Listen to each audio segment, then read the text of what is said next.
Alors, il est 19 heures. C'est ça, on va toujours. On commence toujours à l'heure comme infirmière habituellement. Là. C'est juste. Alors, c'est ça. Je vous présente le groupe Accès spécial. C'est un groupe qu'on a formé. On est 4 infirmières spécialisées en sclérose en plaques. Alors, nous 4, on a à peu près comme autour de 80 ans d'expérience. Notre groupe, on l'a formé pour justement donner accès à de l'éducation aux patients, pour ceux aussi qui n'ont pas d'infirmières spécialisées à la clinique où ils vont. Alors, c'est ça aussi, c'est ça, on a fait un genre d'acronyme. Alors, le SP, c'est pour sclérose en plaques. Le E accent aigu, c'est pour éducation. Le C, communication. I pour information. Et A, accessibilité en ligne. Alors, ça donne accès spécial. Alors, je vais changer de un instant. Alors, l'introduction à la conférence, c'est ça. On a un objectif, c'est vous rejoindre virtuellement afin de mieux faire connaître et comprendre ce qui entoure la sclérose en plaques. Alors, nos 4 noms, moi, c'est Judith Brouillette, c'est moi qui vais présenter ce soir. Il y a Nathalie Caron, Isabelle Jalbert et José Poirier. Alors, on est tous des infirmières spécialisées en sclérose en plaques. Alors, je vous souhaite la bienvenue à la première conférence de 4. Là, à date, on en a 4 de planifiées. La première, c'est ce soir. Alors, on casse la glace ce soir avec SP 101. Alors, on va commencer juste un instant. Bon. Et puis, on va mettre quelques petites clarifications avant. Alors, comme on l'a écrit, là, nous désirons porter à votre attention les points suivants. La plateforme utilisée est publique. Par souci de confidentialité, si vous désirez discuter de votre situation personnelle, nous vous recommandons de vous référer à votre infirmière de clinique spécialisée, votre neurologue traitant ou encore à votre programme de soutien si vous en avez un. C'est ça, parce qu'on ne répondra pas à des questions qui sont d'ordre plus personnel, étant donné qu'on n'a pas accès à vos dossiers. Puis aussi, ce ne serait pas, côté confidentialité, ce ne serait pas la meilleure option pour vous, je pense, qu'on réponde à des questions personnelles. L'introduction aux conférences Accès SP. Les infirmières d'Accès SP doivent respecter les règles de l'Ordre des infirmières du Québec et la loi sur les aliments et drogues. Alors, pour cette raison, pour ce qui est des médicaments, les classes seront nommées plutôt que le nom des médicaments spécifiques. De plus, si vous présentez des effets secondaires ou des soucis en ce qui concerne la médication que vous prenez actuellement, il est recommandé de vous référer à votre équipe traitante ou au programme de soutien téléphonique correspondant à votre programme.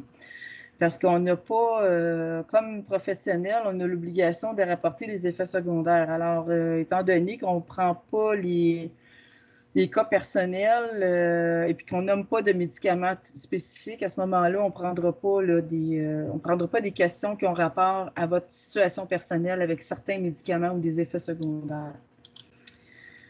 Alors, on peut commencer. Alors, la première la première diapositive, alors, ça relate l'histoire, ça concerne l'histoire de la sclérose en plaques. Alors, le premier neurologue, c'est un neurologue français, Jean-Martin Charcot, a été le premier neurologue à documenter ses observations sur les symptômes de la sclérose en plaques en 1868 et c'est le premier aussi qui a réalisé des dissections sur le système nerveux central. Alors, ça fait depuis longtemps qu'il y a de la documentation sur la maladie. Alors, c'est ça, c'est le premier Jean-Martin Charcot. Il a travaillé aussi avec Freud beaucoup, mais c'est ça. Mais ça a été un des premiers là, qui a documenté sur la maladie. Alors, ça date depuis longtemps. La prévalence, c'est-à-dire la sclérose en plaques, c'est une maladie neurologique. C'est la plus répandue chez les jeunes adultes. Il y a 2,1 millions de personnes qui vivaient avec la sclérose en plaques en 2019 dans le monde entier. Au Canada, il y a 90 000 personnes qui sont touchées par la sclérose en plaques. C'est un des pays au monde où il y a le plus de personnes qui vivent avec cette maladie-là. La SP aussi affecte les personnes âgées entre 20 et 49 ans. Le ratio, ça a augmenté depuis quelques années, c'est-à-dire que ça a passé de 3 femmes pour un homme qui est atteint. Et la sclérose en plaques affecte les personnes qui demeurent dans des climats tempérés comme le Canada, comme le nôtre, avec plusieurs saisons, de l'humidité, chaud, froid. Alors, c'est ça. Souvent, ça arrive dans ce type de climat-là. Alors, là, on voit ici la carte de la prévalence mondiale de la sclérose en plaques. Alors, aussi, où c'est orange, la prévalence est plus élevée qu'ailleurs. Et plus on descend vers l'équateur, moins la prévalence est haute. Cependant, moi, j'ai un petit bémol là-dessus parce que moi, où je travaille à l'hôpital général juif. On a beaucoup de gens des immigrants qui viennent de partout dans le monde. Surtout là où il y a des zones qui sont plus vert foncé, vert pâle, c'est-à-dire l'Afrique, l'Amérique du Sud, aussi au niveau de la Russie. On voit beaucoup de personnes qui ont la sclérose en plaques. Alors moi, je me questionne sur cette carte-là dans le sens que peut-être que les gens n'ont pas non plus l'équipement pour faire les diagnostics correctement dans ces régions-là, ce qui est très possible. Alors moi, c'est ça, c'est le seul bémol que j'ai par rapport à cette carte-là, mais en général, c'est la prévalence mondiale de la sclérose en plaques. Oui, si je voulais vous dire aussi, j'ai oublié de le dire avant. Si vous avez des questions, vous pouvez l'écrire dans le chat. Il y a Nathalie qui répond aux questions qui sont les plus urgentes. Alors, s'il y a des choses qui vous viennent tout de suite, attendez pas à la fin, marquez-les dans le chat. Puis, on va essayer de répondre aux questions qui vont être le plus, je veux dire, aux questions là, qui vont venir. Alors, juste, gênez-vous pas de poser des questions.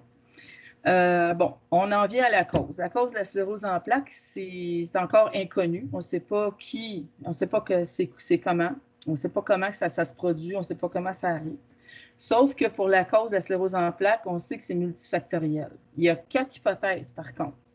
Alors, pour les hypothèses, on parle de prédisposition génétique, de réaction auto-immune, c'est-à-dire une attaque contre son propre corps, un contact avec un agent infectieux et des facteurs environnementaux, c'est-à-dire différents polluants. On va les reviser au fur et à mesure, là, chacune des hypothèses pour la cause. Alors, la première cause qu'on pense, la première hypothèse, c'est une prédisposition génétique. Alors, ça peut rassurer quelques personnes. Si dans la famille, il y a un membre qui est atteint de l'ASP, les chances d'avoir de l'ASP sont, si vous êtes un parent, si vous avez un parent, une mère ou un père qui a la sclérose en plaques, c'est 2,75 de passer la prédisposition génétique. C'est-à-dire, ce n'est pas une maladie génétique, mais il peut y avoir une transmission de la prédisposition. Ce qui est bien important de comprendre que c'est une prédisposition. Si c'est un frère ou une sœur, c'est 4 %. Si c'est un oncle ou une tante, c'est 2 %. Si c'est un cousin ou une cousine, c'est 1,75 %. Les recherches ont révélé d'ailleurs aussi qu'il y avait 230 gènes qui sont impliqués au niveau de la sclérose en plaques. Alors, moi, souvent, j'ai des patientes qui me demandent, ben là, je ne pourrais pas avoir d'enfant, tatitata. Alors, si vous regardez là, le pourcentage pour les prédispositions génétiques, ce n'est pas une raison pour ne pas avoir de famille, pas avoir d'enfant. Alors, juste vous rassurer à ce niveau-là. La deuxième hypothèse concernant la cause, c'est une réaction auto-immune. Ça, là-dessus, il y a les médicaments qu'on a présentement pour la prévention des poussées, la prévention de la formation de nouvelles lésions. Tous ces médicaments-là travaillent sur le système immunitaire. Alors, ce qu'on sait, c'est que c'est une réaction auto-immune, c'est une attaque du système immunitaire contre une partie de son corps. Alors, si vous voyez l'image ici, c'est comme quelqu'un qui est en train de scier la branche sur laquelle il est monté. Alors, c'est comme ça représente l'image d'une attaque du système auto-immune. Alors, l'attaque est causée par quelques éléments du système immunitaire, dont les lymphocytes T et les lymphocytes B. Souvent, les médicaments qu'on a vont travailler aussi à ce niveau-là.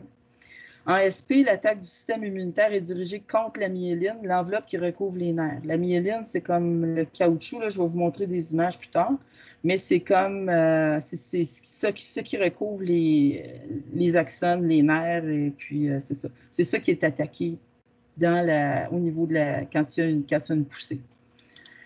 Au niveau de la troisième hypothèse, on parle d'un contact avec un agent infectieux qui peut stimuler une cascade immunitaire et provoquer l'apparition de la sclérose en plaques. Ce qu'on sait avec les études, c'est qu'il y a souvent des gens qui ont eu des contacts avec le virus Epstein-Barr qui cause la mononucléose, le virus d'herpès, roséola, encéphalite et rougeole. Ça, c'est quelques exemples. Il y a eu d'autres virus qui ont été étudiés aussi. Mais ce qu'on voit aussi, ça arrive des fois, il y a des gens, je ne sais pas moi, ils vont comme des virus inconnus, là. Moi, j'ai l'exemple d'une patiente, de quelques patientes, des fois, qui sont allées faire des voyages, qui ont été malades en voyage. En tout cas, je ne veux pas décrire les voyages, là, mais ils revenaient, il avait attrapé une infection là-bas, une infection virale probablement.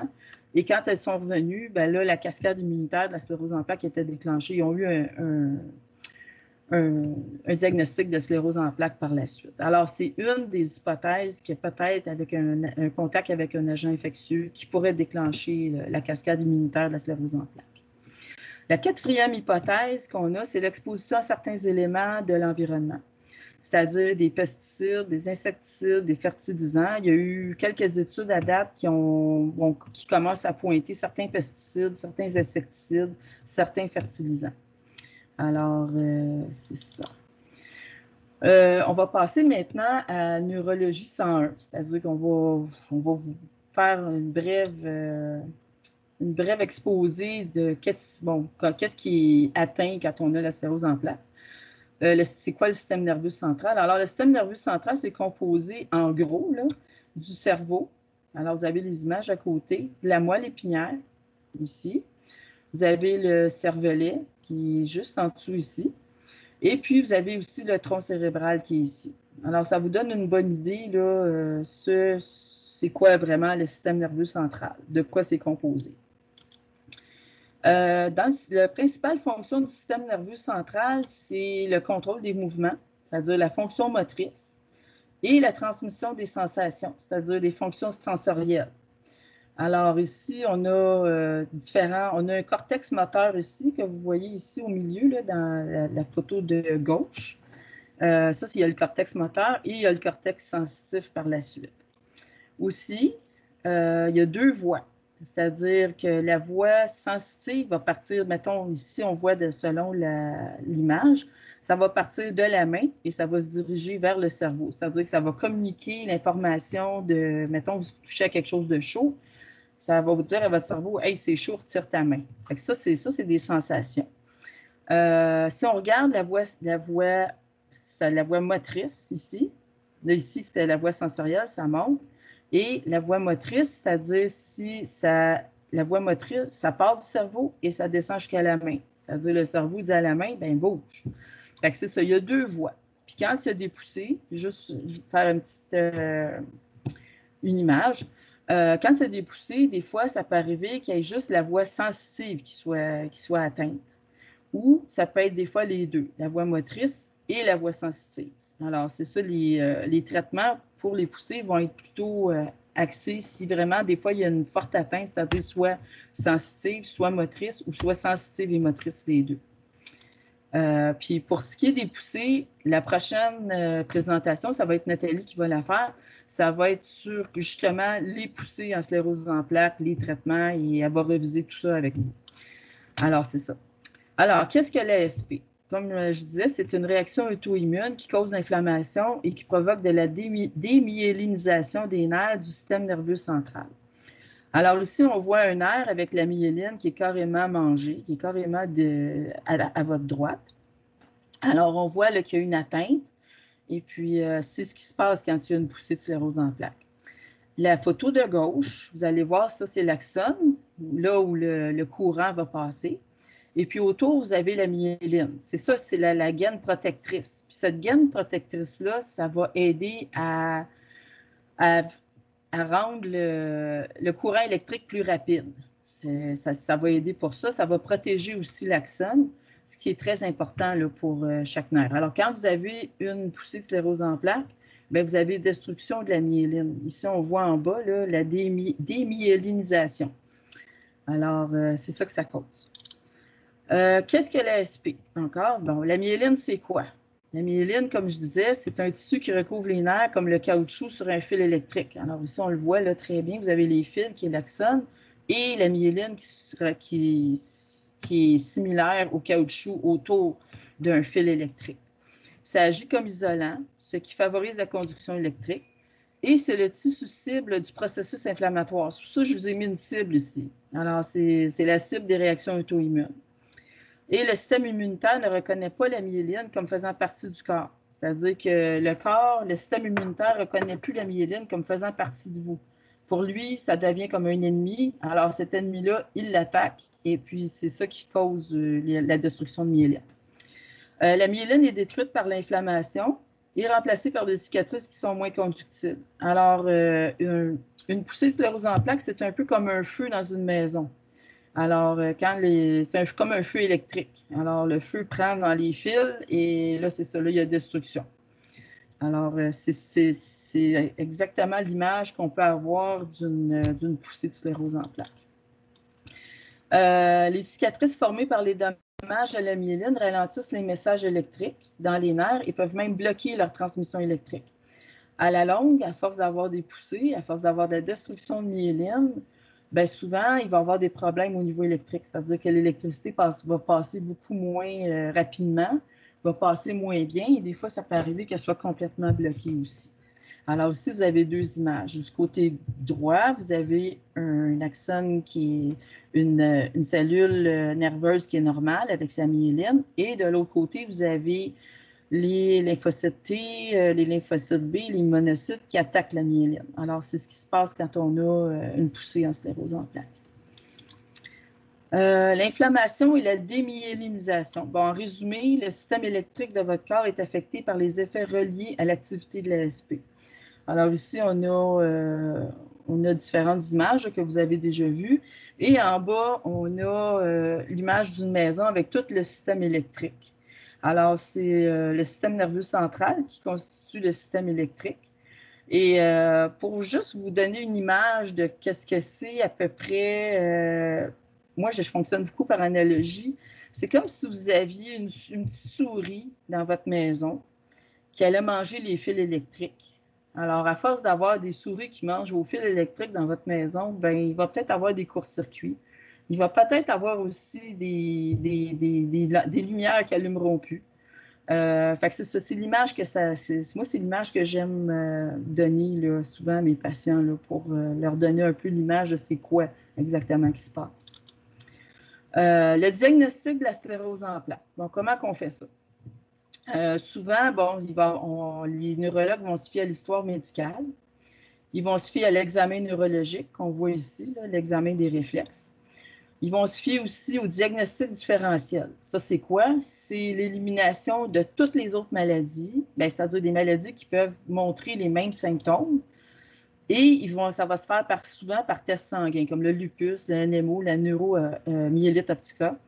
Puis il va y avoir d'autres, comme la maladie de Lyme aussi, qui vont éliminer. Ils vont aller tester le VIH aussi. Ça va être tous des tests que vous allez passer au moment où le diagnostic, ou pour faire le diagnostic de la sclérose en plaques. Puis le diagnostic de la sclérose en plaques, comme c'est un diagnostic différentiel, bien, ils vont essayer d'éliminer toutes les autres maladies, puis à la fin, ils vont dire oui, ça, c'est vraiment une sclérose en plaques. Alors, c'est comme ça se fait à l'aide du diagnostic différentiel. Ça se fait aussi à l'aide de l'IRM. Ici, je vous ai mis quelques photos. Là, on voit là, des lésions ici, là, un peu partout dans les cerveaux, là, par imagerie résonance magnétique. Alors, on voit différents types là, de lésions, mais c'est toutes des lésions qui sont reliées à la sclérose en plaques. Il va y avoir aussi des critères de McDonald. Les critères de McDonald, ça comprend les résultats de la ponction lombaire, les résultats d'IRM et les poussées. Alors, ça va être des critères bien spécifiques à la sclérose en plaques pour dire oui, c'est vraiment ça. La ponction lombaire, ici, on la voit, c'est vraiment, ils vont insérer un trocar au niveau du canal, là, dans la moelle épinière pour aller retirer le liquide, pour voir s'il n'y a pas des morceaux de myéline dedans. C'est ce qu'on appelle des bandes oligoclonales. Alors, ça, souvent, on va avoir ça. Un potentiel évoqué, ils vont aller mesurer la vitesse de conduction dans les muscles, dans les nerfs. Alors, c'est ça qu'ils vont faire. Ça va être une autre indication. Puis, ils vont mettre tout ça ensemble pour faire le diagnostic de sclérose en plaques. Alors, il n'y a pas de test spécifique pour la sclérose en plaques à venir jusqu'à date. Les types de sclérose en plaques. Quand quelqu'un a son diagnostic, souvent, il va dire, bon, ben une première poussée, on appelle ça un syndrome clinique isolé. Sur le graphique à côté, à droite, vous voyez juste un petit pic ici. Mais le premier pic, ça se trouve être le syndrome clinique isolé. Après ça, vous avez la SP forme poussée rémission. Ça, c'est 85% des patients qui ont ça. Alors, on la voit ici, il y a une poussée, ça revient à la normale. Il y a une autre poussée, ça revient à la normale. Il y a une poussée, oups, là, on accumule un petit peu de symptômes. Il y a une autre poussée, on accumule encore un petit peu de symptômes. Alors, c'est ça qu'on ne veut pas. Parce qu'à la longue, après, des fois, sans traitement, souvent, il y a des gens qui vont passer à la forme secondaire progressive, c'est-à-dire qu'ils vont passer ici, ce qui est la suite de la poussée-rémission. Alors, ils vont commencer à avoir moins de poussées, mais ils vont avoir une augmentation de symptômes qui va être peut-être plus constante. Alors, ça, c'est la phase de transition qu'on appelle, après ça, forme secondaire progressive. Et il y a une quatrième forme qui est la forme primaire progressive, c'est-à-dire c'est 15% de nos patients, même des fois, je dirais peut-être même moins que ça. C'est une progression constante là, de symptômes avec très peu de poussée. Et puis après 20-25 ans, 80-85% des patients avec la forme poussée de rémission progressent vers la forme secondaire progressive. Ça, c'est présentement quand les gens vont avoir un certain traitement aussi, quand ils vont se traiter. Alors, c'est ça. Bon, qu'est-ce qu'on peut espérer comme symptômes et les poussées de sclérose en plaques? Les symptômes possibles de sclérose en plaques, ça peut être des engourdissements, ça peut être beaucoup de choses. Ça peut être des engourdissements, ça peut être des problèmes de mobilité, problèmes à la marche, ça peut être des problèmes visuels, des névrites optiques, la vision double. Névrite optique, c'est quoi? C'est quand c'est le nerf optique qui est atteint. Le nerf optique, c'est un des nerfs dans le corps qui a le plus de myéline. Alors, quand le nerf optique est atteint, des fois, il peut y avoir des pertes de vision aussi. Des pertes de vision qui ne dureront peut-être pas longtemps, là, mais des pertes de vision quand même importantes que les gens vont noter. Souvent, les gens vont se présenter à l'urgence, souvent, des fois, avec des névrites optiques ou de la vision double. De la fatigue, de la faiblesse musculaire, des vertiges, de la douleur, des spasmes et raideurs, ça, on appelle ça de la spasticité. Des problèmes cognitifs, c'est-à-dire de la difficulté de mémoire et de concentration. C'est surtout la mémoire à court terme qui va être atteinte. La dépression, c'est-à-dire des humeurs changeantes, des troubles de l'équilibre, la coordination, la constipation et des problèmes urinaires. Alors ici, on a une autre image à côté là, qui résume assez bien là, tous les symptômes possibles. Je dis bien possible parce que ça se peut que vous n'ayez pas tous ces symptômes-là. Là. On ne le souhaite pas. Alors, c'est ça. La définition d'une poussée, alors, comme je vous disais, Nathalie, la prochaine présentation, ça va toucher sur les poussées. Alors, Nathalie va détailler exactement quoi faire et puis elle a même un algorithme qu'elle va vous présenter là, sur qu'est-ce que vous faites quand vous avez des symptômes subis, là, que vous pensez que vous avez une poussée. Alors, la définition d'une poussée de sclérose en plaques, c'est des symptômes qui durent 24 heures et plus, c'est-à-dire constants.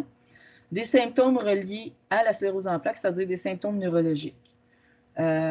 C'est habituellement, ça, c'est important que ça soit des symptômes neurologiques.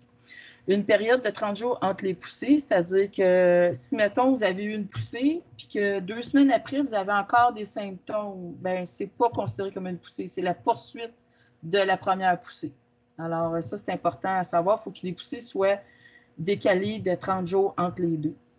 Et il ne faut pas que ce soit relié à une infection active. C'est-à-dire, si vous appelez l'infirmière spécialisée dans une clinique, ou mettons vous n'en avez pas, il faut vous demander est-ce que j'ai une infection active présentement? C'est-à-dire infection urinaire, infection, je ne sais pas, une grippe, un petit rhume qui cause la fièvre. Il ne faut pas qu'il y ait de fièvre non plus. Il ne faut pas qu'il y ait de stress majeur. Puis il ne faut pas qu'il y ait non plus d'exposition à la chaleur. Alors, ça peut nous indiquer que c'est peut-être pas une poussée, mais peut-être une pseudo-poussée, c'est-à-dire une poussée qui n'en est pas une.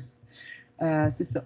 Puis, il ne faut pas oublier, pour des symptômes visuels comme une vision anormale qui persiste, une consultation est nécessaire. Alors, les gens qui ont des problèmes là, au niveau visuel ou des problèmes subis, c'est important de consulter, là, puis pas attendre trop. Moi, je ne dirais pas attendre 24 heures, là, mais si c'est persistant, il faut vraiment se présenter, là, puis consulter soit le neurologue ou soit aller consulter à l'urgence là, ou consulter votre médecin de famille.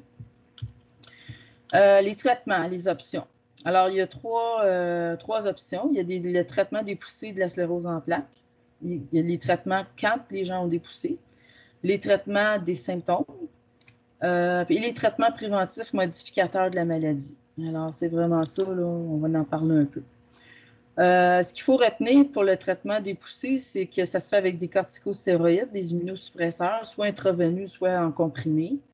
Ça peut diminuer les activités auto-immunes pendant la poussée, c'est ce qu'on souhaite, c'est-à-dire mettre un breaker, ici je vous ai mis l'image du breaker électrique.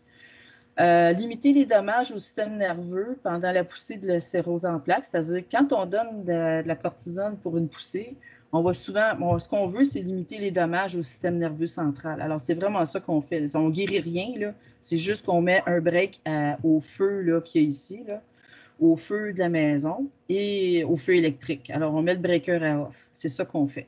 Puis, on espère que la maison va résister, puis on espère qu'il n'y aura pas trop de dommages dans la maison. Alors, c'est une analogie, là, mais c'est exactement ça qu'on fait.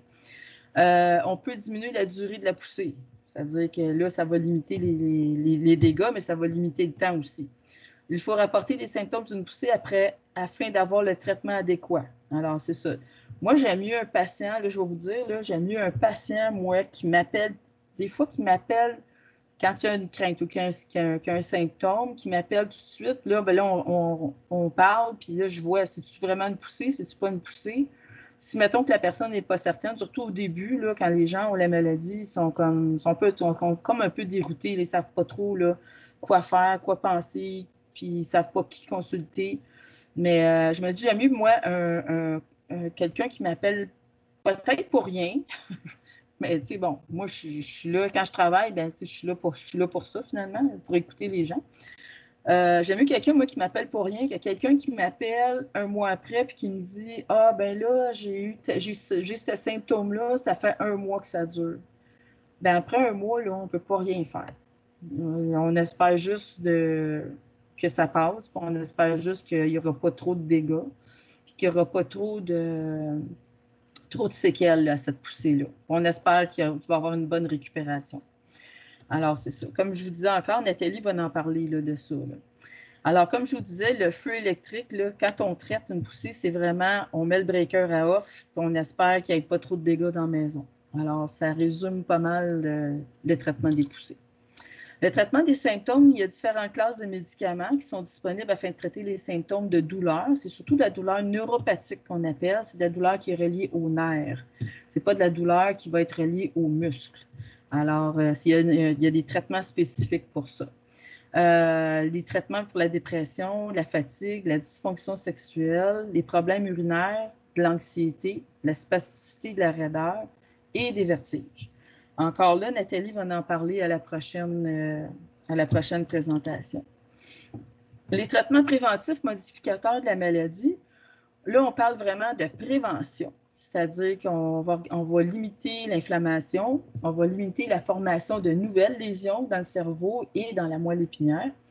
Et on va aussi limiter la progression de l'invalidité, c'est-à-dire l'accumulation de symptômes qui vont rester. Aussi, on va limiter le nombre de poussées. Alors, la progression de la sclérose en plaques est comparable à un glacier, c'est-à-dire que beaucoup de dommages ne sont pas perceptibles, mais avec le temps, ceux-ci seront plus visibles.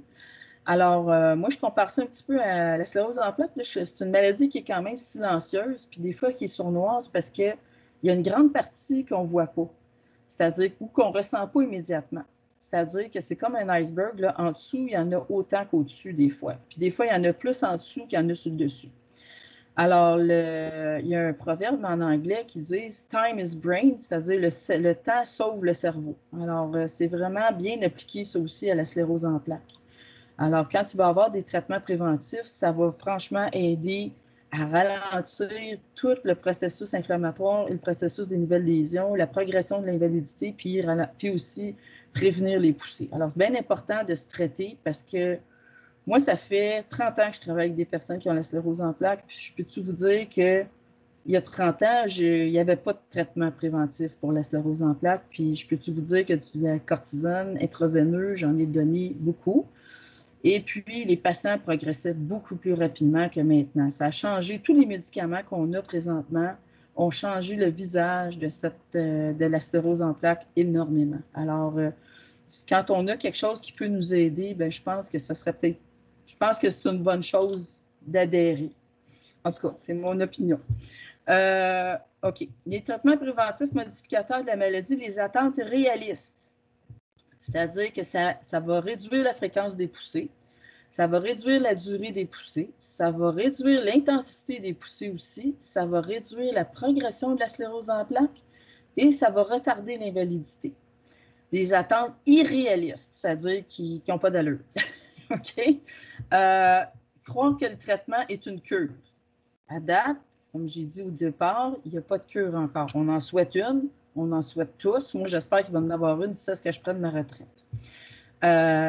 Ça élimine les symptômes de sclérose en plaques. Ça aussi, c'est irréaliste. Les symptômes qu'il y a là, que les gens qui commencent des traitements préventifs, modificateurs de la maladie, ça ne changera rien aux symptômes. Les symptômes qui sont actuels. Ça répare les dommages causés au système nerveux. Non. Il n'y a pas de réparation de myéline encore. Il y a des études, mais ce n'est pas là encore. Croire que la prévention est à 100%, c'est pas tout à fait. Les médicaments, il n'y en a pas qui sont à 100% à date de prévention. Croire que le traitement améliorera la condition. Alors, non, pas vraiment. Mais c'est des traitements préventifs, c'est l'attente réaliste qu'il faut avoir pour ces médicaments-là. Alors ici, l'évolution naturelle de la maladie, de la sclérose en plaques, avec aucun traitement modificateur de SP. Alors ça, c'est les gens qui ne se traitent pas et qui décident de ne pas se traiter. Dans 10 à 15 ans, qui décident de ne pas prendre de médicaments préventifs. Alors dans 10-15 ans, il va y avoir une augmentation de lésions, une augmentation de poussée, une augmentation de l'invalidité et une augmentation de l'atrophie. Alors ici, je vous donne quelques images. Ici, là, dans les résonances, on voit de l'atrophie à la première, l'image A. On voit ici aussi un peu d'atrophie avec des lésions autour du corps calleux. On en voit d'autres ici. On en voit aussi dans la moelle épinière. Ici, on fait un graphique sur 10 à 15 ans et jusqu'à 20 ans, sur des gens qui ne se traitent pas. C'est-à-dire au début, la phase clinique, on voit ici en ligne pointillée rouge le volume du cerveau, juste en anglais, là, mais c'est le volume du cerveau, c'est l'atrophie.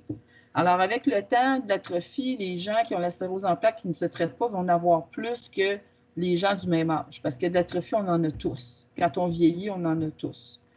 Après ça, la ligne verte, c'est la ligne d'invalidité, c'est-à-dire il y a des poussées, ça revient normal, il y a des poussées, là, il y a un peu de symptômes qui restent. Alors ça, c'est la progression de la maladie. Ensuite, il y a l'accumulation des lésions avec les résonances magnétiques. Alors, sans traitement, c'est sûr qu'il y a des lésions qui vont s'accumuler et il y a certaines lésions qui vont devenir permanentes. C'est-à-dire, c'est ce qu'on appelle des trous noirs. C'est-à-dire que c'est comme, je vais vous faire une analogie là encore, là. Ça va être un peu plate, là, mais c'est comme quelqu'un qui se ramasse avec un cerveau qui ressemble à un fromage suisse. Un fromage suisse, il y a des trous dedans. Ben, à la longue, là, si les gens ne se traitent pas, ben, souvent, il y a des parties du cerveau qui deviennent inactifs, c'est-à-dire qu'il n'y a plus d'électricité qui passe là-dedans, il n'y a plus non plus de messages. Alors, ça devient des parties du cerveau qui deviennent inactives. Alors, il n'y a pas personne qui veut ça, là. Alors ici, le but, quand vous voyez le neurologue, le suivi, quand vous avez un suivi avec un neurologue, c'est-à-dire que vous allez avoir un suivi au départ, probablement aux 3 mois. Après, si ça va bien, ça va aller aux 6 mois. Et si ça va super bien, ça va aller aux années. Mais il ne faut pas vraiment dépasser aux années. C'est pas mal la limite. Alors, l'évaluation du neurologue est l'objectif ultime à atteindre. Lui, ce qu'il cherche là, quand il va vous rencontrer, c'est le NEDA. Qu'est-ce que c'est le NEDA? En anglais, c'est le No Evidence of Disease Activity. Traduction libre, aucune évidence d'activité de la maladie. Alors, qu'est-ce qu'il va regarder le neurologue quand il va vous voir? Il va regarder, avez-vous le nombre de poussées depuis la dernière visite avec le neurologue? Y a-t-il eu des poussées depuis la dernière visite? Si oui, bon, là, il va orienter là, son examen, puis il va orienter les traitements aussi selon qu'il y a une progression ou pas. Y a-t-il des nouvelles lésions au niveau de la résonance? Il va regarder les résonances. Mais il ne fait pas des résonances, peut-être des fois, pas aux 6 mois, pas aux 3 mois. Là. Il va en faire, des fois, ça dépend des médicaments que vous allez prendre, des fois, ça peut être aux années. Il n'y a pas de standard de soins à date pour le nombre de résonances que les gens doivent passer. D'ailleurs, le système de santé, on a un petit peu de misère là, avec les résonances. Des fois, là, mais d'avoir une résonance quand même au moins aux ans, là, puis au pire aux 2 ans. Le DSS, l'échelle d'invalidité de l'ASP, c'est quoi? Alors, souvent, ils vont regarder comment vous marchez. Cette échelle-là n'est pas parfaite parce qu'elle ne considère pas les problèmes cognitifs, elle ne considère pas les problèmes au niveau dépression, au niveau, il y a d'autres aspects qui ne sont pas mesurés, mais c'est surtout au niveau de la mobilité, de la sensibilité, aussi au niveau là, des sphincters aussi, là, de la rétention des urines, tout ça. Ça, il va avoir ça. Puis au niveau de la vision, c'est ça surtout que ça va regarder cette échelle-là. C'est pas parfait, mais ça nous donne une indication de la progression. Alors, une échelle, un EDSS de 0, ça veut dire que vous n'avez aucun symptôme, vous n'avez rien, vous n'avez pas d'accumulation d'invalidité, tout va bien. Puis avec, là, si vous avez des fois un petit problème de mobilité, là, à ce moment-là, ça monte dans l'échelle, ça va jusqu'à 10. Alors, c'est ça là-dessus. Puis aussi, le gouvernement, puis les assurances vont surtout aussi se fier sur le DSS aussi pour autoriser certains médicaments, le paiement de certains médicaments. Bon, le suivi de la sclérose en plaques, votre contribution, c'est quoi que vous devez faire quand vous rencontrez une neurologue? C'est-à-dire, vous devez vous faire une liste des items suivants avant la visite du neurologue. OK? Je vais vous donner, on va vous donner une liste là, vraiment là, un petit peu là, pour vous donner une idée, une indication quoi faire. Il y a aussi, éventuellement, on a Isabelle et José qui vont faire un podcast sur la visite au neurologue. Alors, ça va être diffusé là, probablement à l'automne. Alors, bon, la liste, qu'est-ce que ça doit comprendre? Ça doit comprendre rapporter les poussées d'ASP depuis la dernière visite, noter les symptômes nouveaux et surreliés à la progression, rapporter les changements de votre état de santé, amener la liste de tous vos médicaments prescrits, médicaments en vente libre et les produits naturels. Alors, ça, c'est important, là, ces 3 types de médicaments-là. Discuter de vos attentes et des effets des médicaments modificateurs de la maladie et dire si le médicament préventif fonctionne pour vous. Ça se peut que ça ne marche pas. Des fois, il y a des médicaments qui ne fonctionnent pas. Ou des fois, ça arrive que les gens ont trop d'effets secondaires et ne sont pas capables de les prendre. Alors, c'est possible. Alors, il faut le rapporter, ça, parce qu'il y a d'autres options. Rapporter les effets secondaires des médicaments, mentionner quels médicaments doivent être renouvelés. Ça, c'est bien important. Là. Des fois, il y en a qui oublient de faire le renouvellement. Discuter de tout changement dans votre façon de réaliser vos activités de vie quotidienne et vos stratégies pour réaliser vos activités. Discuter de l'impact de l'ASP sur vos habitudes de vie. Comment faisiez-vous, mettons, vous étiez capable de marcher, je ne sais pas, moi, vous preniez une marche à tous les soirs d'à peu près 1 km, mettons, puis que là, vous avez plus de misère à le faire. Ou vous aviez de la facilité, mettons, à cuisiner debout pendant un certain temps, puis là, vous n'êtes plus capable, vous êtes obligé de vous asseoir. Bien, c'est des choses comme ça, c'est des exemples comme ça là, que je vous donne là, pour les habitudes de vie que vous faisiez avant, que là, vous êtes moins capable. Ça, il faut le rapporter au neurologue. Discuter de projet de grossesse s'il y a lieu. D'ailleurs, ça, je l'ai mentionné. D'ailleurs, pour ce qui est de la grossesse, il y a José qui prépare une présentation. Là, ça va être la 3e là, pour notre groupe accès. La grossesse et les médicaments préventifs. Qu'est-ce que vous pouvez faire? Souvent, les patients, quand ils viennent d'être diagnostiqués, ils disent « Ah, qu'est-ce que je dois faire? » Alors, on va regarder au niveau des habitudes de vie, qu'est-ce que vous pouvez faire? À part que prendre des médicaments préventifs, puis bon, consulter le neurologue, bon, tout ce qu'on vient de dire. Alors, au niveau des habitudes de vie, ça va être cliché, ce que je vais vous dire, manger sainement. Bon, tout le monde doit manger sainement, mais faites votre gros possible. Maintenir un poids santé, ça, c'est encore difficile, surtout en temps de pandémie, mais faites votre possible. Cessez de fumer et de vapoter si possible, parce que vapoter, ça peut être aussi nocif que fumer, des fois peut-être même pire. Boire suffisamment d'eau, au moins 1 à 1,5 litres par jour. Et faire de l'exercice, choisir une activité que vous aimez, ça c'est important. Quand on fait de l'exercice, il faut aimer ça. Prendre du temps pour soi pour faire des activités plaisantes, c'est-à-dire des passions, des loisirs, c'est important. Bien dormir et vous offrir du temps pour relaxer. Faire attention aux produits naturels. Demander l'avis du neurologue ou d'un professionnel de la santé pour connaître les interactions de votre médication avec l'ASP. Parce que les produits naturels, là, c'est pas. Oui, c'est naturel, mais ça reste que quand c'est digéré avec d'autres médicaments, et quand c'est digéré, ben ça devient de la chimie. Fait que c'est de la chimie qui devient à l'intérieur. Alors, des fois, ça peut avoir des interactions avec certains médicaments. Éviter le stress et les événements négatifs dans la mesure du possible. Ça, ben, comme on sait, la vie, c'est pas toujours un long fleuve tranquille, là. Faites votre possible. Respecter ses limites, apprendre à reconnaître les signes de fatigue et déléguer certaines tâches. Alors, déléguer, je pense que c'est important des fois de demander de l'aide. Là, c'est jamais nocif. Alors, on peut ouvrir la séance de questions. Alors, je vous remercie de m'avoir écouté et puis j'espère que ça vous aura renseigné comme il faut. En tout cas, si vous avez des questions, on va passer à la séance de questions. Alors, je vous remercie. Oui, bonjour Judith. Oui. Écoute, j'ai regardé là, dans le fil des conversations, là, il n'y a pas vraiment de questions qui s'est posée. Là. C'est plus nous autres au fur et à mesure là, qui l'a clarifié un petit peu, mais c'est juste pour les personnes qui voudraient poser des questions, on n'a pas l'option de lever la main ou d'ouvrir votre micro. Ça serait de vraiment là, inscrire vos questions là, dans le petit icône là, qui est en haut à droite de votre écran. C'est une bulle avec des lignes. Donc, vous pouvez écrire votre question, puis ça va nous faire plaisir d'y répondre. Là. On va regarder ça. Là. Je sais qu'il y en a qui sont bien à l'aise avec ça, mais c'est sûr que c'est peut-être pas pour tout le monde. Là. OK. Mais il y a eu des questions quand même au fur et à mesure, j'imagine, que tu as répondu. Ben non, pas vraiment. Là. Non? Je pense que OK. tu vas être très clair. Ah, je sais pas. Oui, là, J'espère. j'en ai quelques-unes qui apparaissent. Je vais y aller au fur et à mesure, OK. comme on n'en a pas nécessairement beaucoup. Là.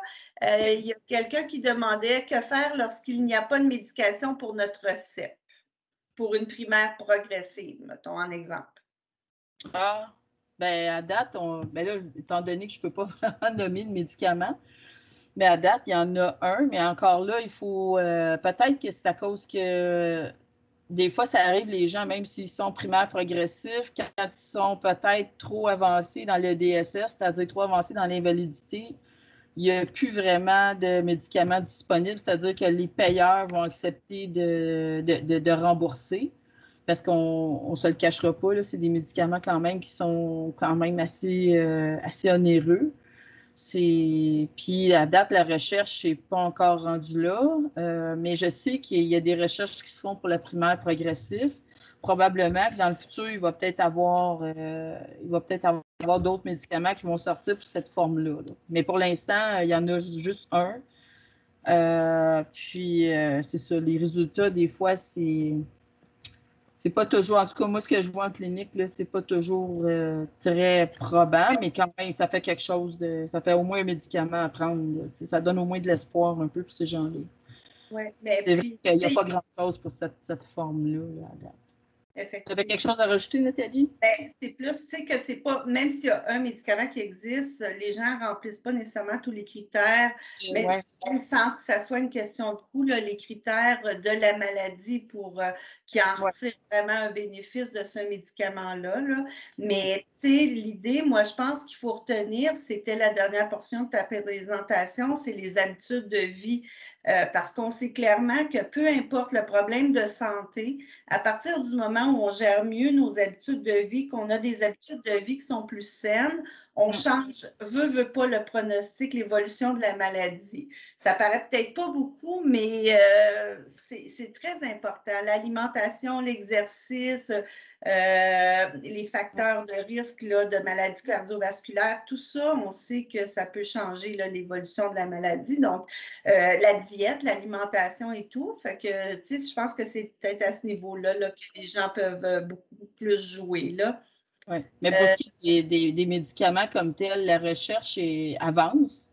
Mais probablement aussi, dans le futur, je sais qu'il y a de la recherche qui se fait aussi sur la remyélinisation. Peut-être que là, on ne sait pas dans le futur qu'est-ce que ça va donner. Mais pour l'instant, c'est pas encore là, c'est vrai. Oui. Puis C'est dans le chat, c'est sûr qu'il y a quelqu'un qui parle aussi de la primaire progressive, puis je vais peut-être juste le souligner dans le sens que elle parle d'une médication en particulier. Nous, on n'est pas autorisé. On n'est pas autorisé à parler des médicaments en ligne.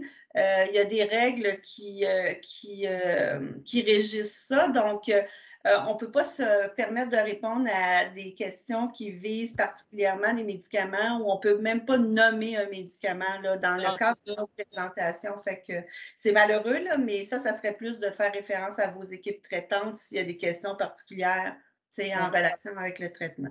Mais comme je le disais au départ aussi, avant de commencer ma présentation, c'est que si on répond à des questions qui sont plus ciblées, c'est-à-dire plus pointues par rapport à certains médicaments, ben, moi, je ne connais pas votre histoire personnelle, on n'a pas votre dossier. Fait que, de vous induire en erreur, ce qu'on veut, le but de notre groupe, c'est vraiment de donner de l'information générale sur la sclérose en plaques, sur certains aspects, comme là, moi, ça a été la première, le SP101. Nathalie, elle va parler des poussées, des pseudo-poussées et des traitements là, pour des symptômes.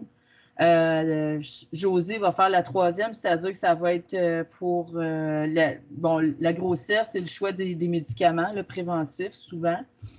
Puis la troisième, ben, ça va être Isabelle. Elle va parler de la fatigue et comment gérer la fatigue. Alors, c'est ça, c'est vraiment là, du type général. On ne veut pas rentrer dans des situations spécifiques. Là. Je pense que c'est ça notre but. Là.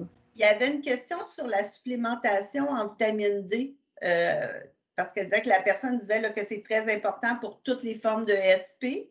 Hein? Oui. Bien, pas juste le SP, là, la vitamine D, c'est important d'en prendre, surtout quand on vit au Canada, là, avec un climat comme on a. Souvent, les gens sont déficients en vitamine D. Alors, la vitamine D, c'est bon pour pas mal de choses, là.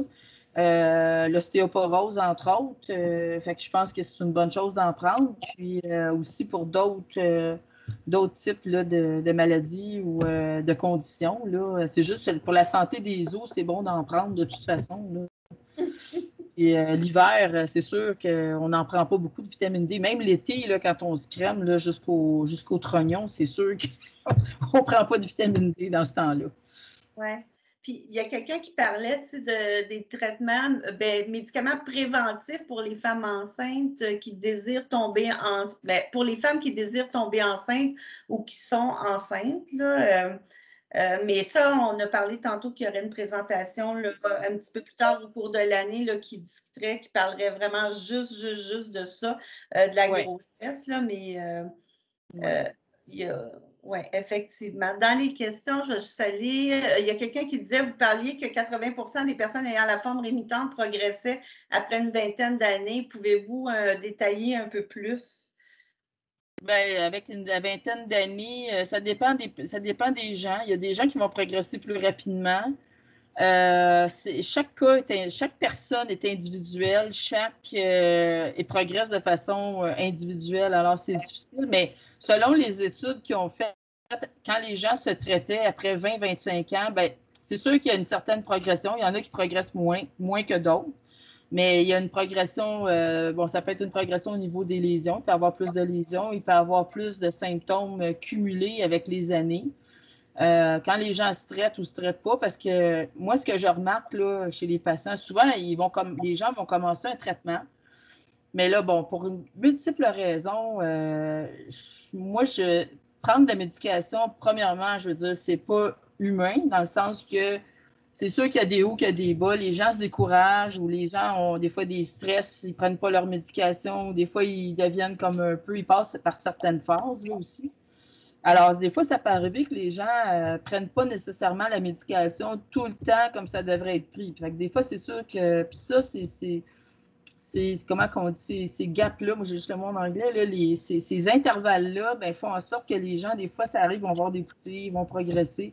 Mais chaque personne est individuelle et progresse de façon individuelle. Mais après 20-25 ans, c'est quand même un bon intervalle, là, parce qu'avant, c'était beaucoup plus court que ça. Après 10 à 15 ans, les gens étaient sans médicaments préventifs. Là, moi, je l'ai vécu, là, je les ai vus. C'est des patients comme ça, il y a 30 ans, avoir le diagnostic de sclérose en plaques puis progresser, là, parce qu'il n'y avait pas de traitement préventif dans ces années-là. Mais depuis qu'il y a des traitements préventifs, ça fait une différence majeure pour ces patients-là, pour tout le monde. Là, la progression est beaucoup plus lente. Alors, ce qui est excellent, plus vous gagnez du temps. Dans le fond, là, ces médicaments-là, là, ça vous fait gagner du temps. Du temps avec une bonne qualité de vie. C'est ça qu'on veut. C'est ça qu'on veut pour les gens qu'on voit là, en clinique. Oui. Puis il y a quand même des gens qui ne progresseront pas. Ça Oui. hein? Il y a des gens qui progressent vraiment. Oui, c'est ça. Puis, il y a quelqu'un qui disait, c'est quoi le pourcentage des gens qui vont passer de la forme poussée-rémission à une forme progressive secondaire? On ne sait pas trop, là, mais il y en a, ça arrive à un moment donné éventuellement. Ça dépend de la progression encore là.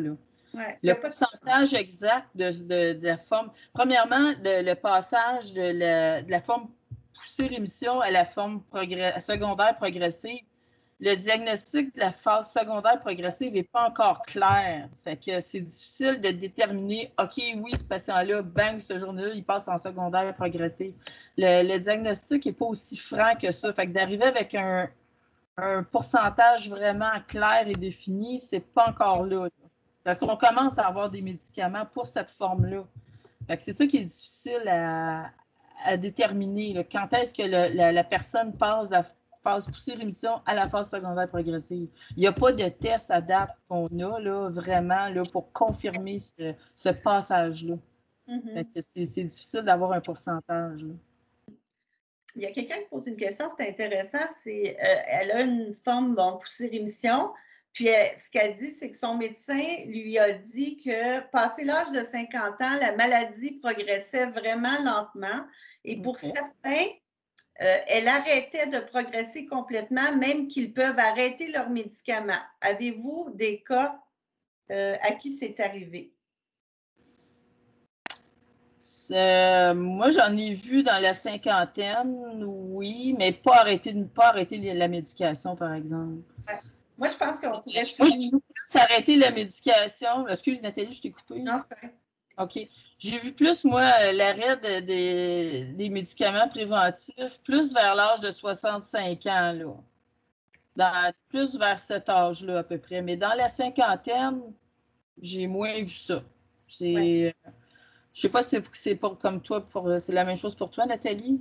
Oui, mais il faut savoir qu'en milieu clinique, à l'hôpital, ça, on s'appuie sur des données qui sont sûres, puis souvent, c'est sur des données de recherche. Donc, dans la plupart des protocoles de recherche, les études sont toujours faites chez une clientèle qui va jusqu'à 65 ans. Il y a rarement des patients au-delà de 65 ans dans les études. Donc, les données qu'on a, c'est que les résultats concernent une clientèle qui va jusqu'à 65 ans. Donc, moi, clairement, je ne pense pas qu'à partir de 50 ans, on puisse dire qu'un médicament n'apporterait pas un bénéfice. C'est fréquent qu'on va diagnostiquer une maladie à 45-50 ans.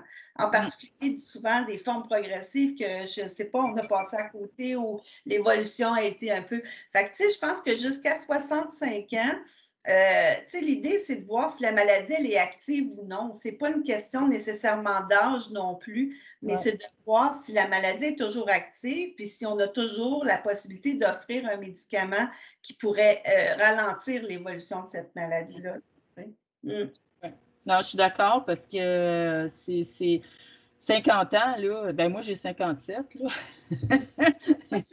57, on est encore bien vivant, là, on a envie d'avoir une bonne qualité de vie, là, c'est pour ça que d'arrêter de la médication, moi, je suis pas claire, là, parce que quand les gens arrêtent, moi j'ai vu des gens arrêter leur médication vers l'âge de à peu près 55, puis là, se mettre à faire des poussées, là, c'est possible, ça aussi, là. Fait que c'est pas... Mais moi, j'ai vu plus vers l'âge de 65 ans, là. 65 ans, là, les gens, là, commencent à...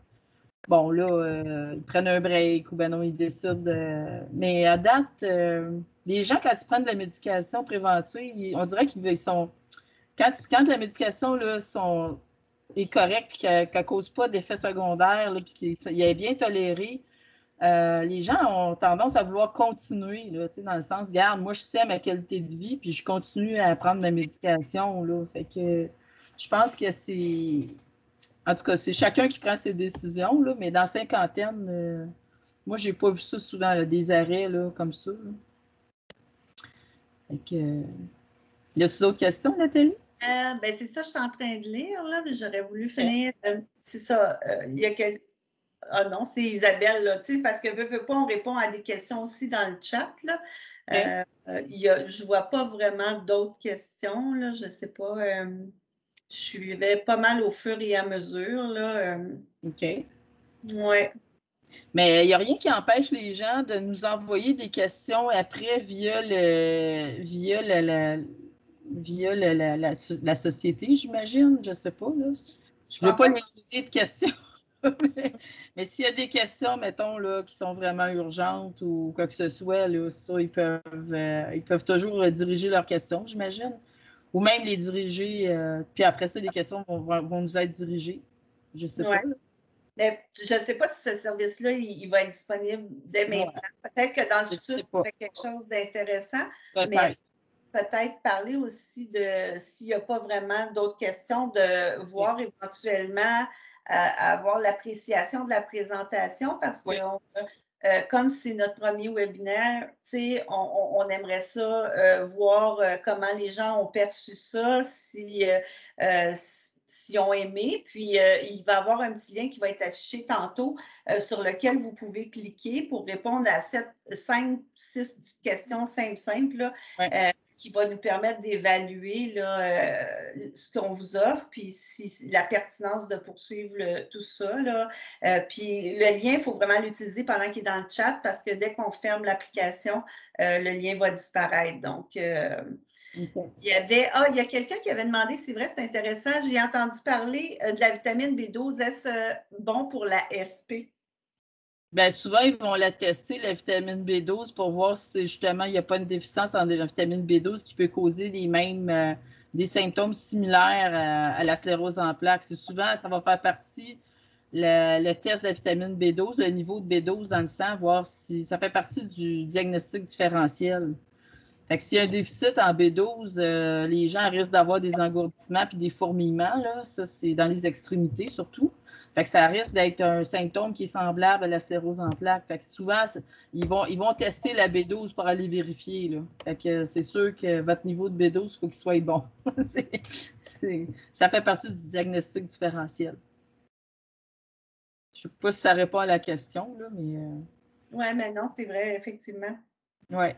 Parce que il y a vraiment une panoplie de problèmes de santé qui peuvent donner des symptômes similaires. Puis l'idée, Ouais. c'est de trancher c'est quoi la source du symptôme, puis à quoi c'est dû, tout ça. Là. Ouais. Mais la B12, elle va être testée pour beaucoup de maladies neurologiques aussi, pas juste la sclérose en plaques. Là. Mais aussitôt que comme un fourmillement, un engourdissement dans les membres, dans les mains, dans les pieds, dans les jambes, souvent ils vont aller tester la B12 pour savoir s'il n'y a pas une carence en vitamine B12.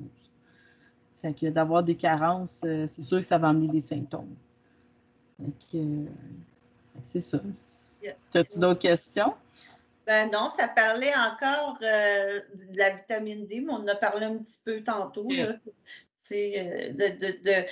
puis ça a été démontré aussi, hein, peut-être ajouter que ça a été démontré dans les études que l'ajout de vitamine D à un traitement en sclérose en plaques va améliorer aussi le rendement de tout ça. Là, il y a vraiment un bénéfice là, de l'avoir même en combinaison avec le traitement, c'est certain. Oui.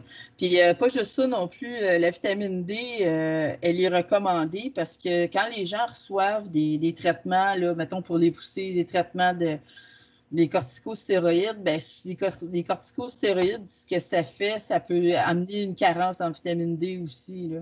Puis aussi de l'ostéoporose. Fait que c'est important d'en prendre, là, en tout cas, d'en prendre au moins de façon régulière, là. Mais habituellement, les neurologues n'en prescrivent là, de la vitamine D. Ils prescrivent un supplément. Puis avec l'âge aussi, l'ostéoporose est là naturellement, veut pas. Là. Fait que c'est ça. Mais aussi pour améliorer les taux de vitamine D, pour la rétention aussi, là, c'est important de faire de l'exercice parce que c'est là faire de l'exercice, c'est pas juste au niveau cardiaque, c'est pas juste au niveau, c'est au niveau aussi de la mobilité, c'est au niveau de la force musculaire, de l'équilibre, aussi des concentrations de vitamine D, là, ça va aider aussi à l'absorption. Ça va favoriser aussi une bonne santé des os. Puis une chose à ne pas faire pour justement ne pas avoir de carence de vitamine D, tous les fumeurs ont des carences de vitamine D extrêmement souvent, là, c'est quand même assez important. Fait que d'arrêter de fumer aussi, là, ça va aider à avoir un meilleur taux de vitamine D, puis de ne pas être en carence. Alors, c'est ça. Puis, il y a juste quelqu'un qui parlait un petit peu de ses symptômes, tout ça, là. Juste souligner que dans la prochaine présentation, là, que je vais faire là, concernant les poussées, il va y avoir une portion symptômes. Donc, on va pouvoir clarifier tout ça. Tous les symptômes qui peuvent être associés à la CEP, là, à la sclérose en plaques. Mais je veux juste souligner quand même que c'est intéressant dans le chat d'avoir ces commentaires-là, mais qu'on ne répond pas non plus à des questions personnelles. Tu sais, on l'avait quand même souligné au départ, là, mais on va en parler plutôt en général, puis qu'est-ce qu'on peut faire pour ces types de symptômes-là là, dans le futur. Là.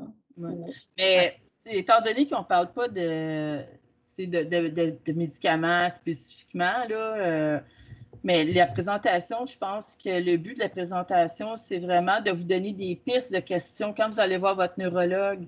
Fait que si ça va vous donner comme certaines pistes, OK, comme la vitamine D, bien peut-être que je pourrais en demander au neurologue, voir qu'est-ce que lui en pense. Puis ça, c'est un exemple, là, mais ça peut vous mettre sur des pistes, mettons, comme quand Nathalie va faire ses présentations aussi, là, pour le traitement de différents symptômes. Fait que ça peut juste peut-être vous aider ou vous éclairer sur quoi demander, quoi. Des fois, avoir des questions puis demander au neurologue directement, bien, vous allez avoir les questions directes avec votre professionnel ou même avec votre infirmière. L'infirmière est capable de vous répondre aussi. Là. C'est ça. Mais ce qu'on aimerait aussi, là, c'est vraiment que vous répondiez au petit questionnaire à la fin. Ça va nous aider à s'ajuster, c'est-à-dire que là, c'est la première présentation qu'on a préparée puis qu'on donne. Mais pour éventuellement, là, plus tard, je veux dire, dans le futur, qu'on puisse s'ajuster à vos besoins, puis qu'on puisse s'ajuster aussi, qu'on puisse ajuster nos présentations. Là. Puis des fois, vous avez peut-être même des fois des idées de présentation que vous aimeriez. Là. Fait que juste ça serait très bien là, qu'on le sache.